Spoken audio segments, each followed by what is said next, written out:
بسم اللہ الرحمن الرحیم۔ آج ہم جس بات یا جس مرض پہ بات کریں گے وہ ایمان باللسان ہے۔ ایمان باللسان کا مطلب یہ ہے کہ ہمارا ایمان جو ہے وہ قلبی نہیں ہے، اس کو دل کی تصدیق حاصل نہیں ہے، بس زبان کی تصدیق حاصل ہے۔ ہم نے کلمہ پڑھ لیا ہوا ہے، ہم یہ جانتے بھی ہیں کہ آخرت ہونی ہے، ہم جانتے ہیں کہ اللہ تعالیٰ ہیں، ہم جانتے ہیں کہ نمازیں پڑھنی ہے، روزے رکھنے ہیں، لیکن ہم دل کے ساتھ ایمان نہیں رکھتے۔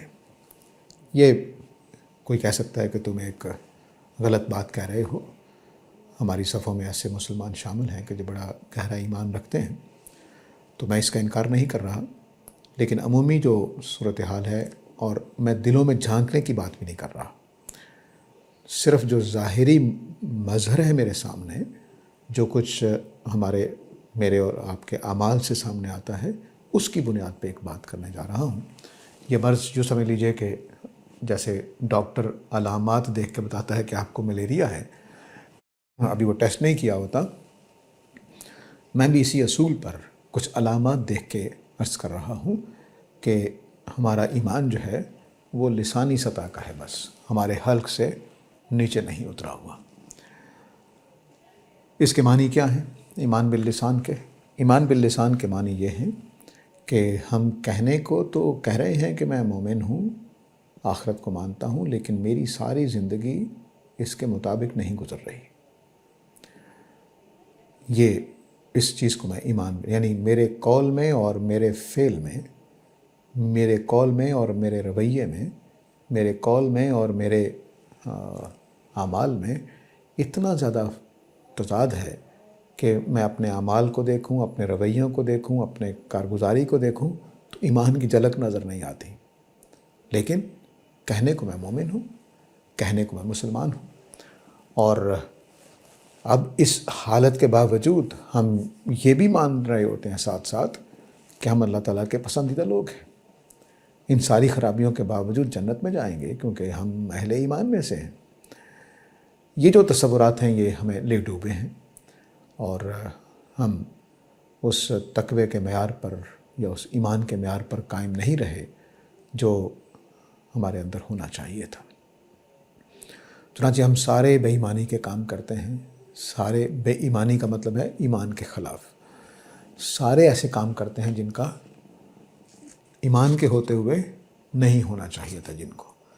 مثلا نبی کریم صلی اللہ علیہ وسلم نے یہ فرمایا تھا کہ کسی دل میں ایمان اور جھوٹ اکٹھے نہیں ہو سکتے، ایمان اور گالی دینا اکٹھے نہیں ہو سکتے۔ تو کیا ایسا نہیں ہے کہ ہم نے دونوں اکٹھے کر رکھے ہیں؟ تو اس کا مطلب ہے کہ یا ایمان نہیں ہے یا جھوٹ نہیں ہے۔ تو اب جھوٹ تو ہم بول رہے ہیں تو اس کا مطلب ایمان نہیں ہے۔ میں ٹوٹل ایمان کی نفی نہیں کرنا چاہتا، لیکن جہاں جہاں جو چیز جس سے جڑتی ہے اتنی اتنی تو نفی ہوتی چلی جائے گی کہ ایمان کو جھوٹ بولنے سے مجھے روکنا چاہیے، لیکن میں نہیں رک رہا، جھوٹ بولتے چلا جا رہا ہوں۔ دھوکہ دینے سے مجھے ایمان کو روکنا چاہیے تھا، لیکن میں نہیں رک رہا، دھوکے دیتے چلا جا رہا ہوں، تو اس کا مطلب ہے کہ ایمان عمل نہیں کر رہا جو اس کو کرنا چاہیے تھا۔ تو ایمان کے بارے میں یاد رکھیے کہ اس کی گواہی صرف ایک ہے، اور وہ عمل صالح ہے۔ ایمان کی گواہی صرف ایک ہے، اور وہ برائیوں سے بچنا ہے۔ پورے قرآن مجید میں ایک مقام بھی نہیں ہے کہ جس میں یہ کہا گیا ہو کہ صرف ایمان والے جنت میں چلے جائیں گے۔ ایک مقام بھی نہیں ہے کہ جس میں یہ کہا گیا ہو کہ صرف ایمان والے جنت میں چلے جائیں گے۔ ہر جگہ پہ دونوں چیزیں اکٹھی ہیں، ایمان اور عمل صالح، ایمان اور تقوی، ایمان اور برائیوں سے بچنا، یہ سب چیزیں اکٹھی آئیں۔ تو عمل صالح کے دو پہلو ہیں، ایک یہ کہ میں نے نیکی کی ہے، اور دوسرا یہ کہ میں نے برائی سے بچا ہوں۔ تقوی اسی کو کہتے ہیں، بچنے کو کہتے ہیں۔ تو یہ ساری چیزیں جو ہیں یہ میرے اور آپ کے اندر موجود نہیں ہیں۔ ایمان کا دعویٰ ہم کرتے ہیں، اس کو میں ایمان باللسان کہہ رہا ہوں، کہ دعویٰ تو میں کر رہا ہوں کہ میں مومن ہوں، مسلمانوں میں رہتا ہوں، مسلمانوں میں اٹھتا بیٹھتا ہوں، لیکن میری ساری زندگی ایمان کے مخالف چلتی ہے۔ جھوٹ بولنے میں، چغلی کرنے میں، غیبت کرنے میں، لیگ پولنگ کرنے میں، خدا کی توہین کرنے میں، مذہب کے اوپر نافرمانی کرنے میں، ہر جگہ ایمان کی خلاف ورزی نظر آ رہی، ہر جگہ۔ یعنی کوئی پاکستانی مجھے آج تک گاڑی ٹھیک کرانی ہو، کوئی مرمت کا کام کروانا ہو، میں کہہ سکوں کہ یہ وہ آدمی ہے جس نے دیانتداری سے یہ کام کر دیا ہے۔ پچھلے 10 سال سے کم از کم مجھے نہیں یاد۔ کیوں؟ کیونکہ میں بس نام کا مسلمان ہوں، حقیقت میں ایمان میرے دل میں نہیں اترا ہوا۔ ہم یہ تاریخوں میں باتیں پڑھتے رہے ہیں کہ مسلمان تاجروں کے ذریعے سے اسلام پھیلا ہے، اور مسلمان تاجروں پہ لوگوں کا اتنا اطمینان ہوتا تھا کہ وہ لاکھوں روپے، درہم، دینار، اشرفیاں دے دیتے تھے کہ آپ نے وہاں سے گزرنا ہے تو میرے بھائی کو دیتے جائیے۔ مثلا ملیشیا میں ایک عرب تاجر گیا ہوا ہے، مسلمان عرب تاجر، اس کو لاکھوں اشرفیاں، ہزاروں اشرفیاں دے دی گئی ہیں کہ ہندوستان سے جب آپ گزرتے ہوئے سعودی عرب واپس جائیں، عرب جائیں واپس، تو میرا بھائی آپ سے بندرگاہ پہ لے لے گا آ کر۔ تو کتابوں میں لکھا وہ پہنچ جاتے تھے، وہ پیسے پہنچ جاتے تھے۔ لیکن آج پورا ویسٹ ہم سے معاملات کرنے کو تیار نہیں ہے۔ ہم کہہ کچھ رہے ہوتے ہیں، کر کچھ رہے ہوتے ہیں۔ امن کا معاہدہ کر رہے ہوتے ہیں، فیصلے جنگ کے کر رہے ہوتے ہیں۔ ہم کاروبار کرنے جا رہے ہوتے ہیں، جھوٹ بول رہے ہوتے ہیں۔ ہم معاہدے کرنے جا رہے ہوتے ہیں، جھوٹ بول رہے ہوتے ہیں۔ یہ سب کچھ ہو رہا ہے۔ تو اب اس جو مرض ہے ہمارا ایمان باللسان کا، اس کو دور کیسے کریں، اس کو سمجھ لیتے ہیں۔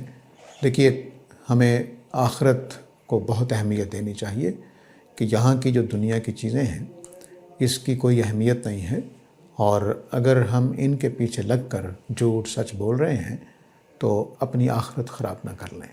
تو ایمان باللسان اس آدمی کا ایمان باللسان نہیں رہتا جو آخرت کے پہلو سے ایمان لایا ہوتا ہے۔ اور یہ یاد رکھیے کہ ہمارے ہاں جو یہ بات مشہور کر دی گئی ہے کہ سارے کلمہ گو جنت میں چلے جائیں گے، یہ قرآن کے خلاف ہے۔ قرآن میں یہ بتایا گیا ہے کہ کلمہ گو جنت میں جائیں گے تب جب ان کا ایمان اور عمل صالح موجود ہوں گے۔ اور یہ بھی ہمارے ہاں خرابی کا باعث بن گیا کہ نبی کریم صلی اللہ علیہ وسلم کی شفاعت حاصل ہو جائے گی۔ یہ غلط تصور ہے۔ نبی کریم صلی اللہ علیہ وسلم کی شفاعت صرف ان لوگوں کو حاصل ہوگی جو جد و جہد کرتے رہے نیکی کرنے کی، لیکن ان سے گناہ ہو گئے۔ ان کی نہیں ہوگی جو اس خیال سے برائیاں کرتے رہے کہ جی دیکھ نبی صلی اللہ علیہ وسلم نے سفارش کرنی دینی ہے۔ نہیں، ایسا نہیں ہے۔ قرآن نے بالکل واضح لفظوں میں بیان کیا ہے کہ تم خود بھی استغفار کرو اور جا کے نبی سے بھی کہو تمہارے لیے استغفار کرے۔ تو جو خود ایمان والی حالت میں نہیں ہے، استغفار والی حالت میں نہیں ہے، اس کو نبی صلی اللہ علیہ وسلم کی شفاعت حاصل نہیں ہوگی۔ یہ ہمیشہ یاد رکھیے۔